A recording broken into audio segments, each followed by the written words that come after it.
That's one of my goals for next year is to take some public speaking lessons because I really want to be able to help train. I love Keller Williams because of their training program. Mm-hmm. And I see myself, I mean, I've done a lot of teaching in my life, so that speaks to me. And they have a whole system on teaching children. I know. I was talking to him about that because I want to take this program and what they have into the high schools. Oh. And encourage millennials to go into this industry. But we're here on the edge. Sorry, Brains, you caught us in our preliminary conversation because I like to get to know my guests, and there's so much to talk about that we can't cover in 30 minutes. So I want to welcome you guys. Yes, right here on the edge. You know, this is the Spizot, the place where the conversation is pointed, the guests are sharp, and the responses are tied in my tongue. Our guest today is just wonderful. She's got an incredible, incredible story.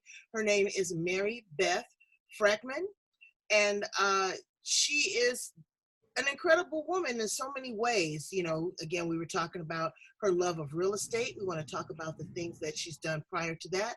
We want to talk about her coaching and her mentoring, and she is a mother of a daughter that is living with Down syndrome and about to get married and live happily ever after. So I want to talk to her about all things Mary Beth. Welcome Okay. to Edge. How are you? Thank you, April. I'm great. Thank you. I love that picture in the background. Where'd you get that? You know what? I found that back in the mid 80s at an estate sale. And it was written $3 on the back in Sharpie marker. What? And it's an original oil painting, but there's no name on it. But I fell in love with it. I've had it ever since. You know, I've done things for KPBS. I did the Antique Roadshow. Baby, you better go and take that because that is really an intricate piece of work. I can see Thank you. selling it from here. The women gathering, you know? Yeah, that's what we're gathering here on the Mm-hmm. So tell us about you, Mary Beth Freckmann. You are just a nice person. You got a beautiful smile. So tell us where it all began. Oh my goodness. Where did it all begin? Well, born and raised in Wisconsin, so I'm a good, Midwestern girl through and through. But I'm also an artist, and I'm just always curious about learning everything that I can. So I've had a couple different directions in my career and education. And so you say art, okay? So again, yes. That's why I was attracted to the picture in the back. You're a visual artist. Are you a painter, a sculptor? I paint and I sculpt, and I really love metalwork. I love to weld. Wow. But I don't have a welding studio, so I do welding workshops with a friend of mine that lives.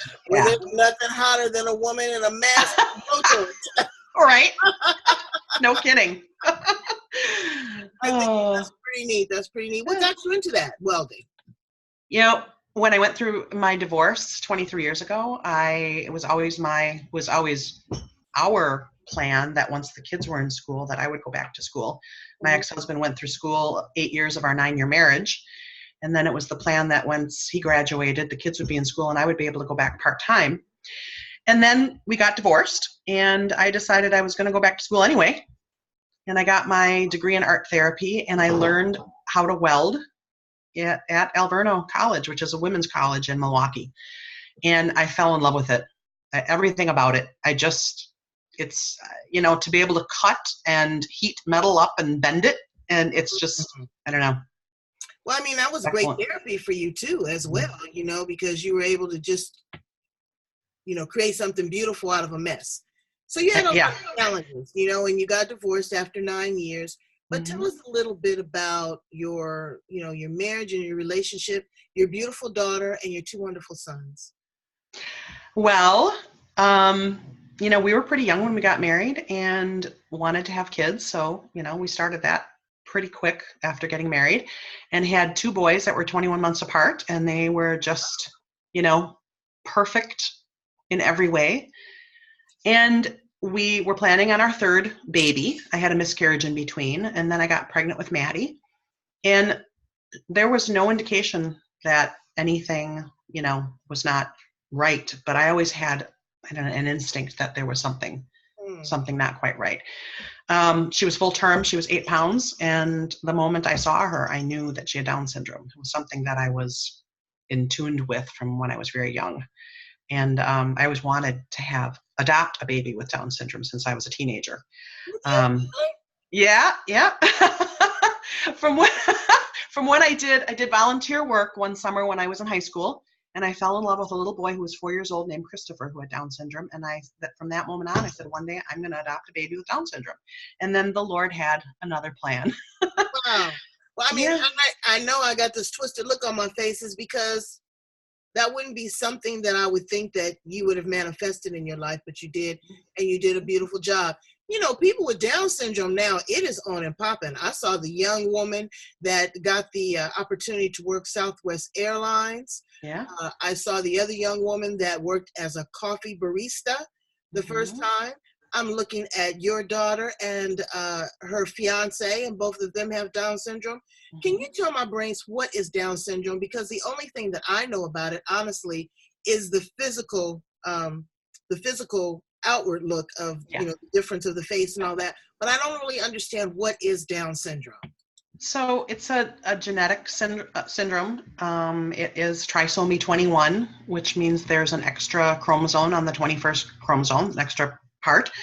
And that causes, a variety. Like every child, there are, high functioning children and children that have other challenges, right? With Down syndrome too, there are very, very high functioning children and people with Down syndrome. And there are some that have, more challenges like speech challenges and physical challenges, health challenges. So there's really, you can't say a Down syndrome person is this, because just like anyone, I can't say April is this, right? Or April's sibling or something. I might dispute it, but you could say it. Right. But my neighbor across the street, I know he's high functional because you should see him, and he's been grew him a beard. The bus comes and picks him up. He goes and gets a job. I think he's like 30, 35 or 36. Somewhere I read, I just want to clarify this because I'm not sure, is that the lifespan is estimated to be shorter with people that have Down syndrome. It is somewhat shorter. There are many that are living into their 60s. And in fact, Andrew and Maddie have a very, very good friend named Bill, who's going to be 62 this year. And he also has Down syndrome. And Bill is just an absolute delight. A lot of people with Down syndrome will develop dementia when, quite young. So that's a concern. But there's just so much that they can do. And so I look at Andrew and Maddie. Andrew got his driver's license and got a car last summer at the age of 35. Wow. So that has opened up their world like you would not believe. Their independence, Wow, that is so cool. Yeah, that is so cool. And it's a lot different. So because there's a lot of schooling, there's a lot of training, people are really putting a lot into it. But when you have a child that has a disability or living with a disability or a challenge, it puts a strain on the marriage. It puts a strain on the other siblings. I had a fantastic show with one of my other guests, and her brother was considered mentally retarded. And she always had to be in the background. She, all of her needs were suppressed because he required so much time, attention, money, and resources. How did this impact your family?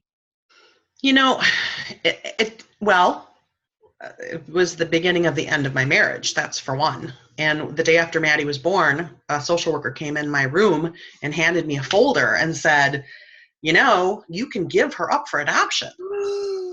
And I was like, wait, I wouldn't give up my sons for adoption. Why would I even think of that? And I was so upset. And then she gave me information on a lot of marriages end when you have a child with a disability, because it does cause a strain. But it doesn't necessarily have to, right? It's an opportunity to grow together.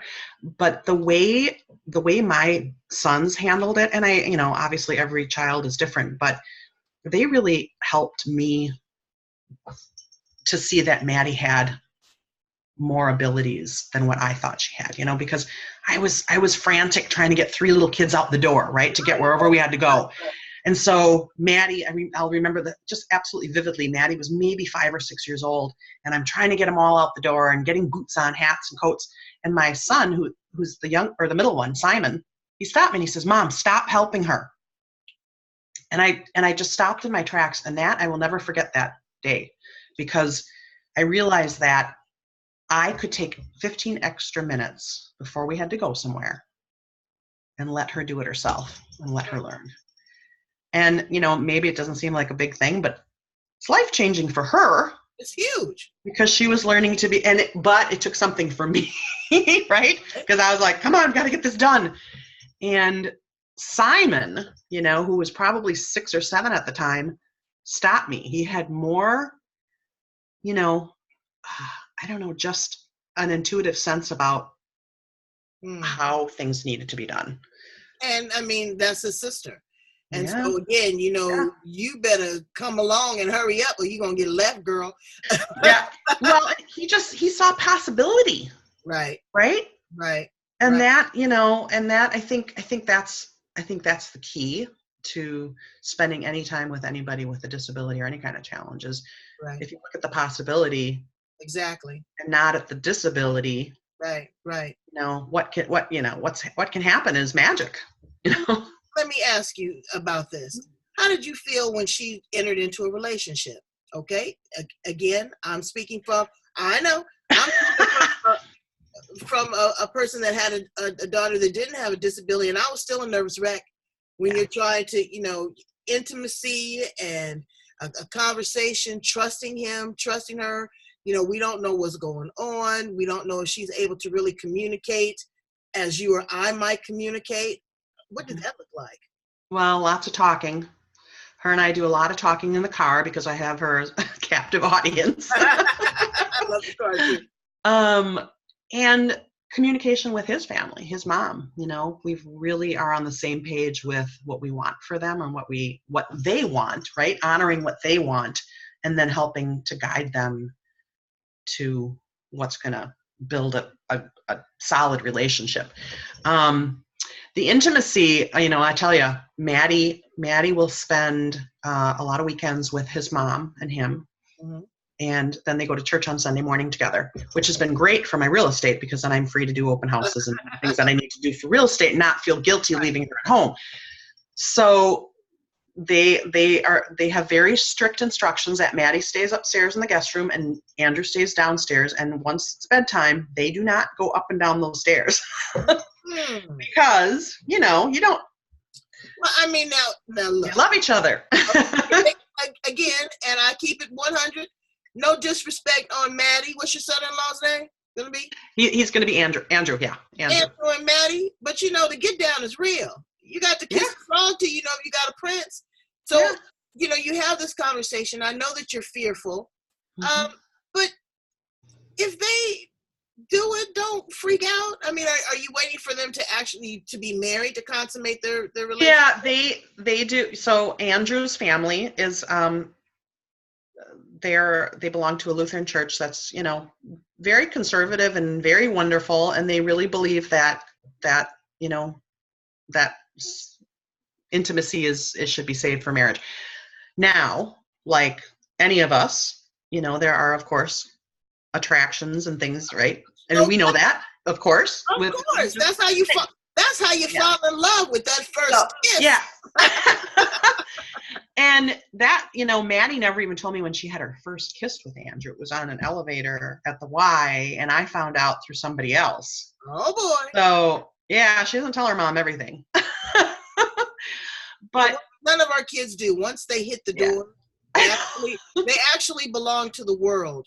But what I think that you have really done is taken the time and the care to craft and navigate the relationship, to facilitate. They've got to find their own way. Yes, they do. If they found each other enough to want to be married, husband and wife. Yeah. So, whatever that looks like and, whatever they do, let them do it. But I'm so happy that they're doing something and that they're living a happy life. And you're doing something. You are selling real estate in Wisconsin, of all places. And I tell you what, we had winter like a month already. It was 75 degrees, I think, here in California today. So tell us about the real estate market and Keller Williams there in Wisconsin, because you rave about it. Oh, yeah. Yeah, I came over here at the end of 2018 and I joined a team, which, Keller Williams really likes teams and they teach you how to have a very successful team.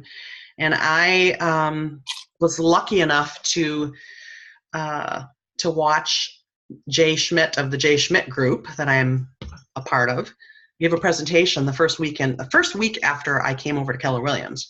And I was blown away by just how professional and how good he was at what he did. And I couldn't get over that for the next 12 to 14 hours. All I kept thinking is, I need to learn from this person how to do real estate and do it well, because I didn't get my license in my 50s to play at this. So the next morning I emailed him and I asked if we could have a conversation, and we did. We met and I joined the team, and it's been a whirlwind, and my business has grown, a lot. I still have a lot to learn, a long way to go. But, I've been in real estate now for 2.5 years and I love it. And I'm absolutely in the perfect place with Keller Williams just because of how just the culture of the company is really amazing, and the training that they have and the technology. What is the average medium size home, the price of it there in Wisconsin? Oh, Wisconsin, there's so many different markets, so many different counties and communities. And even within our communities in Lake Country, there are homes in the low 100s all the way up to, multi-million-dollar homes on lakes. So it's all over the place, April. California, you can get a 1-bedroom apartment for $1,700 a month. That's what we're doing. Oh, goodness. And so I don't even know how people are going to enter the game there. So I just kind of like to find out where I might end up retiring. And it might be Wisconsin. Wisconsin is strong with Native Americans. There's a lot of Native American history there and culture. Yes. Do you find that that culture is really kind of still enriched there in Wisconsin, or is it more mainstream? Does that make sense? I think it depends on where you are. There's certainly a lot of names, in Wisconsin. I mean, I live in Oconomowoc. Where do you think that name came from? Right, exactly. And, so no, I don't, unfortunately, I don't see much of the Native American culture in most of my day-to-day. Well, I see that, I've had places like North Dakota, South Dakota, Arizona. You still don't see that tradition. It's just really kind of fizzled out. But you are doing some great things in your previous career. You did elder and long-term care for people with disabilities. So you've always been a caregiver in one form or another. Since Maddie was born, and even before that, I was just drawn to the disability community. And but once Maddie came into the world, I got involved in the Down Syndrome Association of Wisconsin. And then I coached Special Olympics for years, put that on the side when I got my real estate license, but I miss it. And now I am helping Maddie. We started a People First Wisconsin chapter, People First Wisconsin and Lake Country chapter, that's going to kick off next month. And it's an advocacy group. So it helps teach adults with disabilities how to advocate for themselves, and teaches the families how they can support their adults to help them be more independent and learn. And then we have community projects in the community to help, really help educate the communities about how people with disabilities can really add to the community. They add value. They are some of the hardest work everywhere. Yep. Everywhere. Yep. Because they feel like they have to overcompensate. They feel like they really have to prove themselves, and that I'm equal to, if not greater than, anybody else here. I'm going to show up for work. I'm not going to have problems, and I really want to learn. Oh, they're much more dependable than a lot of employees, because they show up and they have a good attitude and they will work hard. It's just but yeah, just the general population needs to be educated. So I'm hoping with the People First chapter, we'll be able to, really make an impact with that advocacy work. So you say that we need to be educated. What do we need to be educated on? Start right here. Tell us right now. Well, for one thing is employment. Maddie has a job at a local Mexican restaurant, and she's been working there for over 4 years. And that came from a relationship that we had. No, I knew the owner. We went there quite a lot, so I had, a couple of their margaritas, Yeah, got to know right, the owner, got right. to know, I got to know a lot of the people that worked there. And when Maddie was getting ready to graduate, I approached the owner. He was sitting in the back one night after we had dinner, and I said, "Hey," I said, "you don't have to answer me now, but would you consider giving Maddie a part-time job?" And he got a big grin on his face. He's like, "Absolutely." He didn't even have to think about it. Wow. So we Beautiful. got someone, a job coach to come in, but she's a huge asset to that company. She doesn't work a lot of hours. I'd like her to work more. She's going to have to work more once she's married because their benefits are going to be cut. Oh But boy. yeah, but So we'll cross that. let me ask you a little bit about that because people want to know. Okay, so now she has benefits. I don't know, what under what tier, what plan of, Medi-Cal, Medicaid, or whatever that is. But now that she's marrying, they're going to cut their benefits. They're not going to be able to keep the same amount of benefits. No, no, and it's something we're having a benefits analysis done soon in the next couple months, and we're still working through the paperwork to get all the releases so that we can do that to really find out, you know, once they're married, how that is going to be affected. And then Andrew, gets has assistance for his apartment. He's been living in his own apartment for 9.5 years, April. Wow. So Maddie will be moving in there. So we need to know, how that is going to be affected with another person living there. So there's a lot to navigate, and I would actually love to be able to help other families navigate their own, Well, adult as you're going through how the to do this. process, I hope that you're documenting it. You I might be able to am. come out with a book or a pamphlet that, Yeah. and be able to go out and do some more community speaking and all of that. Do people that live with the disability of Down syndrome, do they need a lot of medical attention? Medical? Well, I mean, it Well, just depends. it depends. Yeah. I mean, it really, really depends on the person. Maddie's a very healthy young lady, but she has a rare brain disease that was diagnosed 5 years ago. So she's had 3 brain surgeries in the last 5 years. Wow. Yeah. And she's doing great now. And that's a very, very rare disease. So that's not typical of Down syndrome, but there are different, things that Down syndrome people have, Okay. again, just like anybody. Well, now let's figure out what you're going to have. You are about to be an empty nester, looking as cute as you are, and you got to be doing more than sitting there painting stuff. Where do you see yourself in the next 3 to 5 years? Well, I was recently told there's going to be love in my life in the coming year. So that would be kind of nice. All right, now. I'm scared to death of that because I've been single by choice. Ended a relationship 6 years ago and I got a puppy. You met her earlier. Exactly. And I would love to have someone in my life again, but they got to understand the entrepreneurial life. Well, when we get to a certain point, and this is just taking it from me, do it what you will, because I've been married 35 years, but everybody's going to come with some stuff. Yeah. So, if they are too independent, then you're not codependent, and so there's no relationship there. So be open to it and be flexible. Sometimes you might have to dial back. You might get you a Mr. Magnificent, honey, and you don't never have to work again, and you just be flipping those properties because you want to do it. Or, you know what I'm saying? You might just really go on a wonderful cruise and meet a bunch of great people, but keep yourself open to love because you're beautiful. And I know that Maddie and your boys want you to find somebody in your life. You deserve it. You've dedicated everything to them. Tell me a little bit about your other 2 boys. So you tell me about your one son, but tell me about the other son. Are you? So my oldest son, Harrison, will be 31 at the end of the month, and he's married. I like that. He's been married. Yeah, thank you. He's been married for 4 years, and they just bought a house. They had a really great realtor. And so no grandchildren yet, but they're getting settled in their new home, and I know we just got together with them on Sunday, and they were talking about one of their friends that's expecting their first baby. So I don't know. I think it might be coming soon. And Harrison works for one of the Amazon companies in Wisconsin, and Lauren works for an insurance agent. They're both brilliant.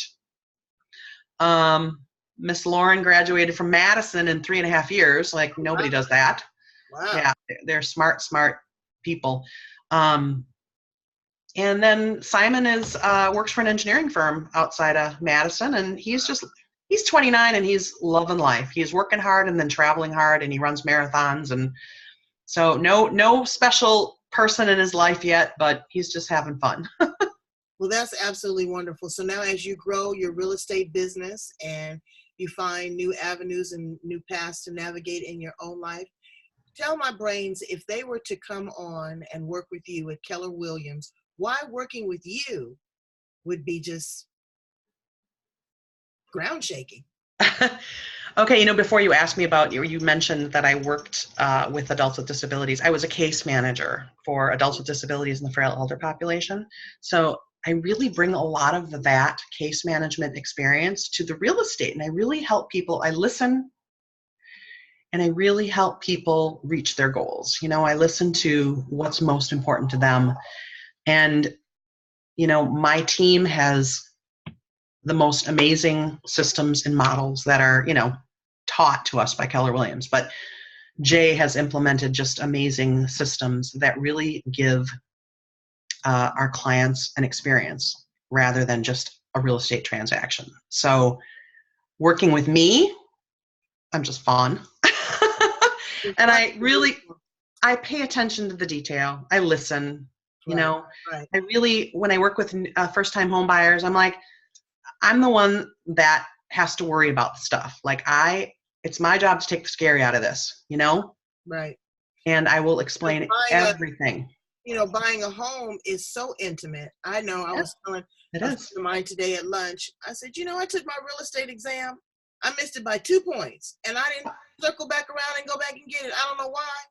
Again, I've been selling multi-million-dollar estates like you in Wisconsin by now, but I didn't do it. But a real estate person, brains, is not just a hustler.